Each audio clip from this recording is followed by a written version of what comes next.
ओम नमः शिवाय। ओम उमा महेश्वराय नमः। जय श्री कृष्णा।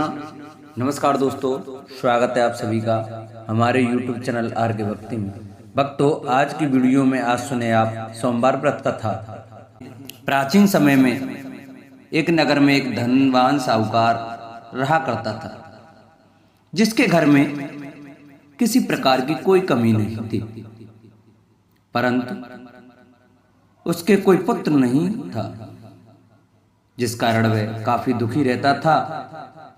उसे दिन रात यही चिंता सताती रहती थी। ऐसे में वह पुत्र पाने की कामना के लिए हर सोमवार भगवान शिव जी का व्रत और पूजन किया करता था, और शाम के समय शिव मंदिर में जाकर के भगवान शिव जी के सामने दीपक जलाता था। उसके उस भक्ति भाव को देखकर देवी मां पार्वती ने शिव जी से कहा कि यह साहूकार आपका बहुत बड़ा भक्त है और सदैव आपका व्रत और पूजन बड़ी श्रद्धा के साथ करता है। इसकी मनोकामना पूर्ण करनी चाहिए। शिव जी ने कहा, हे पार्वती, यह संसार कर्म क्षेत्र है, और जैसे किसान खेत में जैसा बीज बोता है वैसा ही फल काटता है। पार्वती जी ने अत्यंत आग्रह से कहा, प्रभु, जब यह आपका इतना बड़ा भक्त है और इसको अगर किसी भी प्रकार का दुख है तो उसे अवश्य दूर करना चाहिए, क्योंकि आप सदैव अपने भक्तों पर दयालु होते हैं और उनके दुखों को हमेशा दूर करते हैं। यदि आप ऐसा नहीं करेंगे तो मनुष्य आपकी सेवा व व्रत क्यों करेंगे। पार्वती जी के ऐसे आग्रह पर शिव जी बोले, हे पार्वती, इसके कोई पुत्र नहीं है। इसी चिंता में यह अत्यंत दुखी रहता है। इसके भाग्य में पुत्र ना होने पर भी मैं इसको पुत्र की प्राप्ति का वर दे सकता हूं, लेकिन वह पुत्र केवल 12 वर्ष तक जीवित रहेगा। इसके पश्चात वह मृत्यु को प्राप्त हो जाएगा। इससे अधिक तो मैं भी कुछ और इसके लिए नहीं कर सकता। यह बातें साहूकार सुन रहा था। इससे उसको न तो प्रसन्नता हुई और न ही कुछ दुख हुआ। वह पहले की तरह शिव जी महाराज का व्रत और पूजन करता रहा। कुछ समय व्यतीत हो जाने पर साहूकार की स्त्री गर्भवती हुई और 10वें महीने में उसे अति सुंदर पुत्र की प्राप्ति हुई। साहूकार के घर में बहुत खुशी मनाई गई, परंतु साहूकार ने उसकी केवल 12 वर्ष की आयु जानकर अधिक प्रसन्नता प्रकट नहीं की और न ही किसी को यह भेद बताया। जब वह बालक 11 वर्ष का हो गया तो उस बालक की माता ने उसके पिता से विवाह आदि के लिए आग्रह किया। तो वह साहूकार कहने लगा कि अभी मैं इसका विवाह नहीं कर सकता, अपने पुत्र को काशी पढ़ने के लिए भेजूंगा। फिर साहूकार ने बालक के मामा को बुलाकर उसको बहुत सा धन दिया और कहा, तुम इस बालक को काशी जी पढ़ने के लिए ले जाओ और रास्ते में जिस स्थान पर भी जाओ यज्ञ और ब्राह्मणों को भोजन अवश्य कराते जाना। फिर वे दोनों मामा भांजे यज्ञ करते और ब्राह्मणों को भोजन कराते हुए काशी जी की तरफ रवाना हुए। रास्ते में उनको एक शहर से गुजरना पड़ा। उस शहर में राजा की कन्या का विवाह था और दूसरे राजा का लड़का जो विवाह करने बारात लेकर आया था वह एक आंख से काना था। उसके पिता को इस बात की बड़ी चिंता हो रही थी कि कहीं वर को देख कन्या के माता पिता विवाह में किसी प्रकार की अड़चन पैदा न कर दे। इस कारण जब उसने अति सुंदर सेठ के लड़के को देखा तो मन में विचार आया कि क्यों ना दरवाजे के समय इस लड़के से वर का काम चलाया जाए। ऐसा विचार कर वर के पिता ने उस लड़के और उसके मामा से बात की तो वे राजी हो गए। फिर उस लड़के को वर के कपड़े पहनाकर और घोड़ी पर चढ़ाकर दरवाजे पर ले गए और सब कार्य प्रसन्नता से पूर्ण हो गया। फिर वर के पिता ने सोचा कि यदि विवाह कार्य भी इसी लड़के के द्वारा करा लिया जाए तो क्या बुराई है। ऐसा विचार कर उसने लड़के और उसके मामा से कहा, यदि आप फेरों और कन्यादान के काम को भी करा दें तो आपकी बड़ी कृपा होगी और मैं इसके बदले में आपको बहुत सारा धन दूंगा। तो उन्होंने स्वीकार कर लिया और विवाह कार्य भी बहुत अच्छी तरह से संपन्न हो गया। परंतु जिस समय लड़का जाने लगा तो उसने राजकुमारी की चुन्नी के पल्ले पर लिख दिया कि तेरा विवाह तो मेरे साथ हुआ है, परंतु जिस राजकुमार के साथ तुमको भेजेंगे वह एक आंख से काना है और मैं काशी जी में पढ़ने जा रहा हूं। लड़के के जाने के पश्चात उस राजकुमारी ने जब अपनी चुन्नी पर ऐसा लिखा हुआ देखा तो उसने राजकुमार के साथ जाने से मना कर दिया और कहा कि यह मेरा पति नहीं है, मेरा विवाह इसके साथ नहीं हुआ है, वह तो काशी जी पढ़ने गया है। राजकुमारी के माता पिता ने अपनी कन्या को विदा नहीं किया और बारात वापस चली गई। उधर सेठ का लड़का और मामा काशी जी पहुंच गए। वहां जाकर लड़के ने पढ़ना शुरू कर दिया। जब लड़के की आयु 12 साल की हो गई, उस दिन उन्होंने यज्ञ रचा रखा था कि लड़के ने अपने मामा से कहा, मामा जी आज मेरी तबीयत कुछ ठीक नहीं लग रही है। मामा ने कहा अंदर जाकर सो जाओ और आराम करो। लड़का अंदर जाकर सो गया और थोड़ी देर के बाद में उसके प्राण निकल गए। जब उसके मामा ने आकर देखा तो वह मुर्दा पड़ा हुआ है तो उसको बड़ा दुख हुआ और उसने सोचा कि अगर मैं अभी रोना पीटना मचा दूंगा तो यज्ञ का कार्य अधूरा रह जाएगा, जो कि सही नहीं होगा। अतः उसने जल्दी से यज्ञ कार्य समाप्त किया और ब्राह्मणों के जाने के बाद रोना पीटना आरंभ कर दिया। संयोगवश उसी समय से पार्वती जी उधर से जा रहे थे। जब उन्होंने जोर जोर से रोने की आवाज सुनाई दी तो पार्वती जी शिव जी से कहने लगी, प्रभु कोई दुखिया रो रहा है, कृपया कर इसके कष्ट को दूर कीजिए। जब से पार्वती ने पास जाकर देखा तो वहां एक लड़का मुर्दा पड़ा हुआ था। पार्वती जी कहने लगी, महाराज यह तो उसी सेठ का लड़का है जो आपके वरदान से पैदा हुआ था। अतः हे प्रभु इस बालक को और आयु दो, नहीं तो इसके माता पिता तड़प तड़प कर मर जाएंगे। पार्वती जी के बार बार आग्रह करने पर शिव जी ने उसको जीवन का वरदान दे दिया और भगवान शिव जी की कृपा से लड़का फिर जीवित हो गया। इसके बाद शिव जी और पार्वती जी कैलाश पर्वत की ओर चले गए। इसके पश्चात वह लड़का और उसका मामा उसी प्रकार यज्ञ करते और ब्राह्मणों को भोजन कराते अपने घर की ओर वापस चल पड़े। रास्ते में उसी शहर में आए जहां उसका विवाह हुआ था। वहां पर आकर उन्होंने यज्ञ आरंभ कर दिया तो उस लड़के के ससुर ने उसको पहचान लिया और अपने महल में ले जाकर उसकी बड़ी खातिरदारी की, साथ ही बहुत से दास दासियों सहित आदर पूर्वक लड़की और जमाई को विदा भी किया। जब वे अपने शहर के निकट आए तो मामा ने कहा कि पहले मैं तुम्हारे घर जाकर खबर कराता हूं। जब उस लड़के का मामा घर पहुंचा तो लड़के के माता पिता घर की छत पर बैठे हुए थे और यह प्रण कर रखा था कि यदि हमारा पुत्र सकुशल लौट आया तो हम राजी खुशी नीचे आ जाएंगे, नहीं तो छत से गिरकर अपने प्राण त्याग देंगे। इतने में उस लड़के के मामा ने आकर यह समाचार दिया कि आपका पुत्र वापस आ गया है। तो उनको विश्वास नहीं आया। तब उसके मामा ने शपथ पूर्वक कहा कि आपका पुत्र अपनी स्त्री के साथ बहुत सारा धन साथ लेकर आया है। तो सेठ ने आनंद के साथ उसका स्वागत किया और बड़ी प्रसन्नता से साथ रहने लगे। माना जाता है कि इसी प्रकार से जो कोई भी सोमवार के व्रत को धारण करता है अथवा इस कथा को सुनता है उसकी समस्त मनोकामनाएं पूरी होती हैं। दूसरी कथा इस प्रकार से है। एक बार भगवान भोलेनाथ और माता पार्वती जी मृत्यु लोक घूमने की इच्छा से मृत्यु लोक में आए। यह माता पार्वती व भगवान शंकर जी मृत्यु लोक में घूमते घूमते विदर्भ देशांगत अमरावती नामक नगरी पहुंचे, जो कि बहुत ही सुंदर थी। यहाँ उन्होंने देखा कि अमरावती नगरी अमरपुरी के दृश्य सभी प्रकार के सुखों से भरपूर थी। उस नगरी में राजा द्वारा बनवाया हुआ बहुत सुंदर भगवान भोलेनाथ जी का मंदिर भी था। उस मंदिर में भगवान भोलेनाथ जी और माता पार्वती निवास करने लगे। एक दिन माता पार्वती जी ने भगवान से कहा, हे प्रभु आज तो हम और तुम दोनों चौरस पासा खेलेंगे। शंकर जी ने माता पार्वती जी की बात मान ली और चौरस खेलने लगे। उसी समय मंदिर का पुजारी ब्राह्मण मंदिर में पूजा करने के लिए आया हुआ था। माता ने ब्राह्मण को देखकर एक प्रश्न किया कि पुजारी जी बताओ कि इस बाजी में दोनों में से किसकी जीत होगी और किसकी हार होगी। ब्राह्मण ने बिना सोचे समझे कहा कि भगवान भोलेनाथ ही जीतेंगे।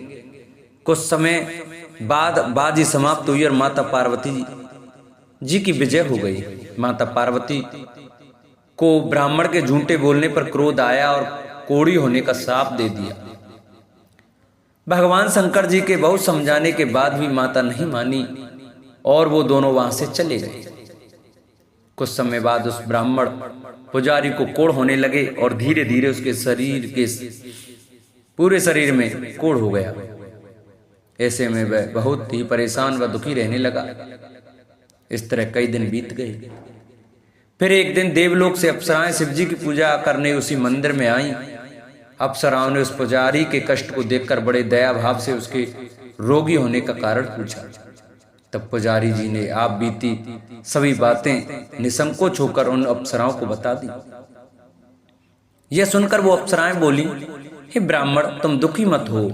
भगवान भोलेनाथ जी आपके सभी कष्टों को दूर कर देंगे, परंतु तुम्हें श्रेष्ठ 16 सोमवार के व्रत पूरे विधि विधान और भक्ति भाव से पूरे 16 व्रत करने होंगे और 17वें सोमवार के दिन पाव सेर पवित्र गेहूं के आटे की बाटी बनाएं। उसके बाद घी और गुड़ मिलाकर चूरमा बनाकर भगवान भोलेनाथ जी को प्रसाद चढ़ाना और बाकी के प्रसाद को मंदिर में उपस्थित भक्तों को बांट देना। ऐसे करने से आपकी सभी मनोकामनाएं पूरी होंगी। ऐसा कहकर अप्सराएं देवलोक चली गईं। ब्राह्मण भी यथाविधि 16 सोमवार व्रत करने लगा। ऐसे में भगवान भोलेनाथ की कृपा से धीरे धीरे ब्राह्मण पुजारी कोढ़ से मुक्त होने लगा। कुछ समय बाद भगवान शंकर जी और माता पार्वती जी फिर से उसी मंदिर में पधारे। तब माता ने उस ब्राह्मण को रोग मुक्त होने का कारण पूछा तो ब्राह्मण ने माता को 16 सोमवार के व्रत के बारे में विस्तार से बताया। ब्राह्मण की बात सुनकर माता पार्वती जी बहुत प्रसन्न हुई और पुजारी से 16 सोमवार के व्रत की विधि पूछी। उसी दिन से माता पार्वती जी भी 16 सोमवार व्रत करने लगी और लगातार 16 व्रत किया। ऐसे में उनकी मनोकामनाएं पूरी हुई। उनके रूठे पुत्र स्वामी कार्तिकेय जी स्वयं ही माता के आज्ञाकारी हो गए। फिर एक दिन कार्तिकेय को अपना विचार परिवर्तन होने का रहस्य जानने की इच्छा हुई और वे अपनी माता के पास आए और बोले कि आपने ऐसा क्या उपाय किया जिससे मेरा मन आपकी ओर आकर्षित हो गया। तब माता पार्वती जी ने उसे 16 सोमवार कथा सुनाई। तब कार्तिकेय ने अपनी माता से कहा, इस व्रत को मैं भी करूंगा क्योंकि मेरा प्रिय मित्र ब्राह्मण दुखी दिल से परदेश गया है, हमें उससे मिलने की बहुत इच्छा होती है। फिर कार्तिकेय जी ने भी 16 सोमवार के व्रत पूरे विधि विधान से किए और उनकी भी इच्छा पूर्ण हो गई। उन्हें अपना प्रिय मित्र मिल गया। तब उसके मित्र ने इस आकस्मिक मिलन का भेद कार्तिकेय जी से पूछा तो वे बोले, हे मित्र, हमने तुम्हारे मिलन की इच्छा करके 16 सोमवार के व्रत किए थे। अब तो उस ब्राह्मण मित्र हो अपने विवाह की बड़ी इच्छा हुई और वह भी 16 सोमवार व्रत पूरे विधि विधान से करने लगा। एक दिन वह किसी काम से विदेश गया और वहां के राजा ने अपनी पुत्री का स्वयंवर रखा था। उस राजा ने राजकुमारी के विवाह के लिए यह शर्त रखी थी कि जिस राजकुमार के गले में सब प्रकार रेड़ गारित हथनी माला डाल देगी, मैं उसी के साथ अपनी बेटी का विवाह करूंगा। भगवान शिव जी की कृपा से ब्राह्मण भी उस स्वयंवर को देखने के लिए एक और बैठा हुआ था। उसी समय हथनी वहां पर आई और उस ब्राह्मण के गले में जयमाला डाल दी। इस तरह राजा की प्रतिज्ञा के अनुसार बड़ी धूमधाम के साथ अपनी पुत्री का विवाह उस ब्राह्मण के साथ पूरे विधि विधान से कर दिया और उसे बहुत सारा धन देकर सम्मान पूर्वक संतुष्ट किया और वो दोनों सुख पूर्वक रहने लगे।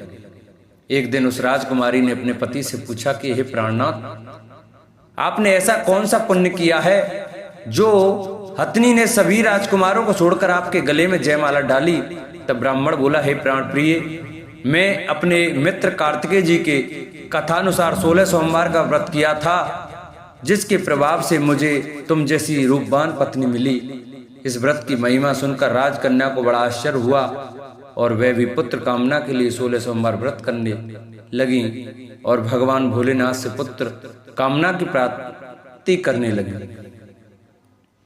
शिव जी की कृपा से कुछ समय के बाद उसके गर्भ से एक अति सुंदर, सुशील, धर्मात्मा और विद्वान पुत्र हुआ। वे ब्राह्मण और पत्नी दोनों उस पुत्र को पाकर बहुत ही प्रसन्न हुए और उसका लालन पालन भली प्रकार से करने लगे। जब वह लड़का बड़ा हुआ और समझदार हुआ तो एक दिन अपनी माता से प्रश्न किया कि माता, आपने ऐसा कौन सा पुण्य किया जो आपको मेरे जैसा पुत्र प्राप्त हुआ? पुत्र की बात सुनकर उस राजकुमारी ने अपने द्वारा किए गए 16 सोमवार व्रत की कथा और पूरे नियमों के बारे में उसे बताया। उस लड़के ने इस व्रत को सब तरह से मनोरथ पूर्ण करने वाला सुनकर उसके मन में राज्याधिकार की पाने की इच्छा की। उस लड़के ने उसी दिन भगवान शिव जी को प्रसन्न करने के लिए 16 सोमवार के व्रत पूरे नियमों से करने लगा। एक दिन दूसरे देश के राजा के दूत ने आकर उसको उनकी राजकुमारी के लिए चुना और उसे अपने साथ ले आए और राजा ने अपनी राजकुमारी के विवाह उसके साथ कर दिया। धीरे धीरे राजा वृद्ध हो गया और उसके लिए राज का संभालना मुश्किल हो गया। उसने अपने दामाद का राज्य तलक कर दिया और वहां का राजा घोषित कर दिया। इस तरह ब्राह्मण पुत्र राजा बनकर भी ये व्रत करता रहा। जब 17वां सोमवार का व्रत आया तो उसने अपने रानी से सभी सामग्रियों सहित भगवान भोलेनाथ जी के मंदिर आने को कहा, किंतु रानी मंदिर नहीं आई और उसने अपने दास दासियों को पूजा की सामग्री लेकर मंदिर भेज दिया। राजा ने पूरे विधि विधान से भगवान शिव जी की पूजा करी। जब वह वहां से जाने लगा तो उसने सुना कि आकाशवाणी से एक आवाज आई और उसने कहा, हे राजा, अपनी इस रानी को राजमहल से निकाल दे, नहीं तो ये तेरा सर्वनाश कर देगी।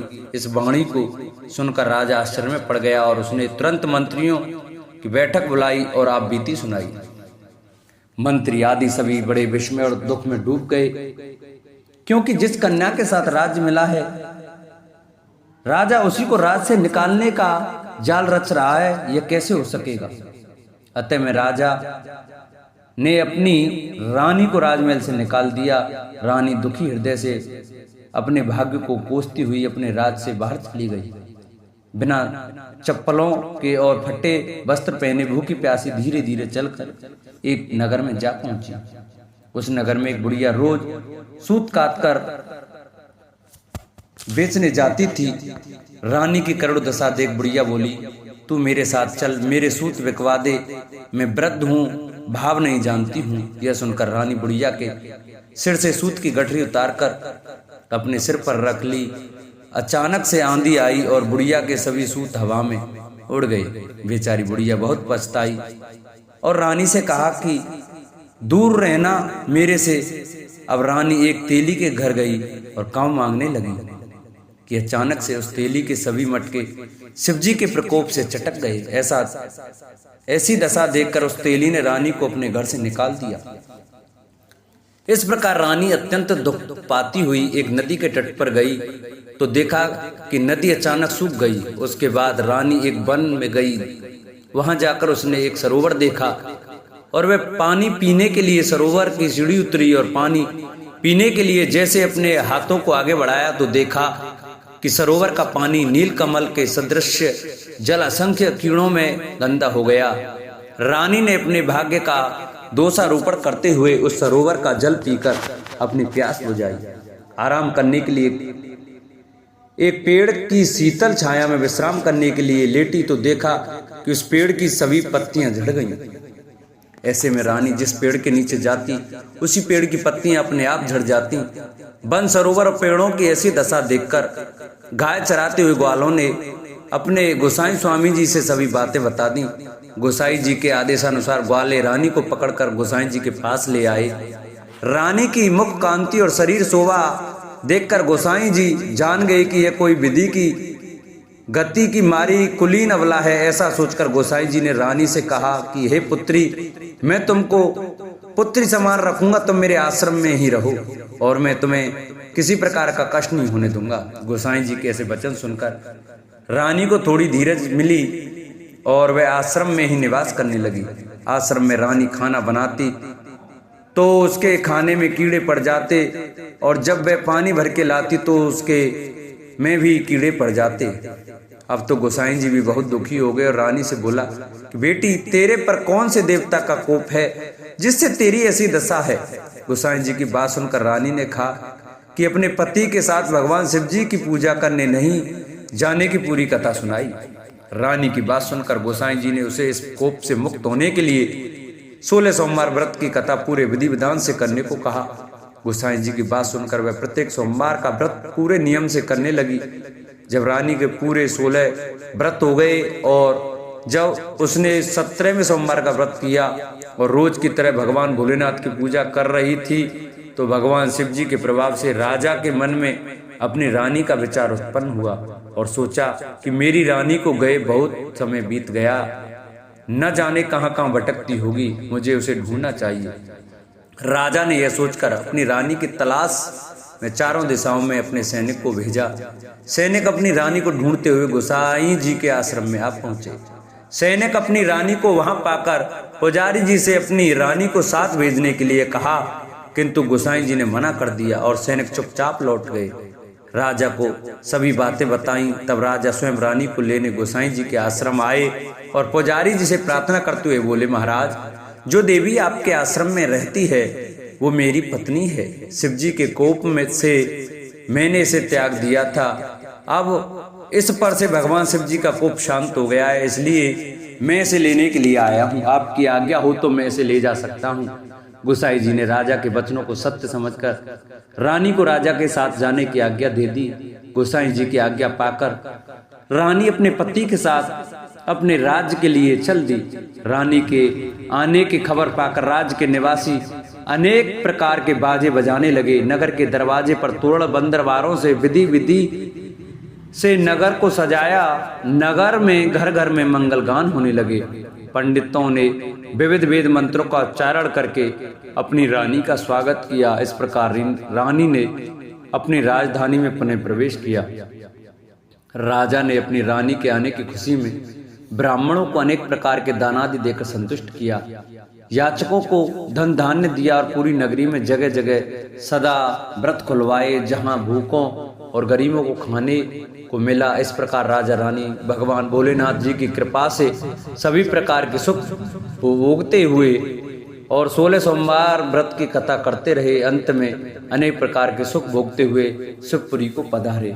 इसी कारण कहते हैं कि जो मनुष्य भगवान भोलेनाथ जी की भक्ति मन वचन कर्म द्वारा 16 सोमवार के व्रत पूरे विधि विधान से करेगा, वह इस मृत्यु लोक से समस्त सुख को भोग कर अंत में भगवान के चरणों में शिवपुरी को प्राप्त होगा और इस व्रत के करने से सबके मनोरथ पूर्ण होंगे। बोलो शंकर भगवान की जय। जिन भक्तों को हमारी ये सोमवार की व्रत कथा अच्छी लगी हो वो हमारी वीडियो को ज़्यादा से ज़्यादा शेयर करें। जिन्होंने अभी तक चैनल को सब्सक्राइब नहीं किया है वो हमारे चैनल को सब्सक्राइब करें और बगल में घंटी का बटन अवश्य दबाएं, जिससे कि हम जो नई वीडियो अपलोड करें उसका नोटिफिकेशन आपके पास अवश्य पहुंचे। हमारी वीडियो को लाइक करें और कमेंट में ओम नमः शिवाय, ओम उमा महेश्वराय नमः अवश्य लिखें। बोलो शंकर भगवान की जय।